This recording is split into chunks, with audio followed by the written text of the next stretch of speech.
Pratap Simha, R Ashok, Yatnal, Pralhad Joshi, CT. Ravi ಇವರೆಲ್ಲರೂ BJP ಪಕ್ಷದ ನಿಷ್ಠಾವಂತ ನಾಯಕರುಗಳು.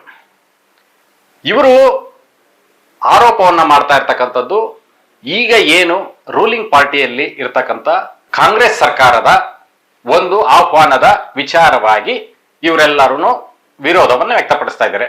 ವಿರೋಧ ಪಕ್ಷದವರು ವಿರೋಧವನ್ನು ವ್ಯಕ್ತಪಡಿಸ್ತಾ ಇದ್ದಾರೆ. ಆದರೆ ಇದು ಒಂದು ನಾಡ ಹಬ್ಬದ ವಿಚಾರದಲ್ಲಿ ರಾಜಕೀಯವನ್ನ ಮಾಡುವಂತದ್ದು ಎಷ್ಟು ಮಟ್ಟಿಗೆ ಸರಿ ಅನ್ನೋ ಪ್ರಶ್ನೆ ಉದ್ಭವ ಆಗುತ್ತೆ.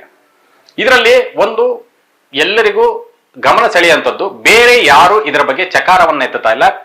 ಬರೀ ಬಿಜೆಪಿ ಪಕ್ಷದ ನಿಷ್ಠಾವಂತ ಕಾರ್ಯಕರ್ತರು ಅಂತ ಏನು ಹೇಳ್ತಾ ಇದ್ದಾರೆ ಅವರಷ್ಟೇ ಇದರ ಬಗ್ಗೆ ಮಾತಾಡ್ತಾ ಇದ್ದಾರೆ. ಯಾಕೆಂದ್ರೆ ಅವರ ಸಿದ್ಧಾಂತ ನಾವು ಹಿಂದೂ ಹಿಂದೂ ಹಿಂದೂ ಆ ಒಂದು ವಿಚಾರವನ್ನ ಇಟ್ಕೊಂಡು ಇವರು ಬೇರೆ ಸಮುದಾಯಗಳ ಮೇಲೆ ಒಂದು ದೌರ್ಜನ್ಯದ ರೀತಿಯಲ್ಲಿ ಮಾಡುವಂತಹ ನಿಟ್ಟಿನಲ್ಲಿ ಕೋಮು ಗಲಭೆಯನ್ನ ಸೃಷ್ಟಿ ಮಾಡ್ತಾ ಇದ್ದಾರೆ.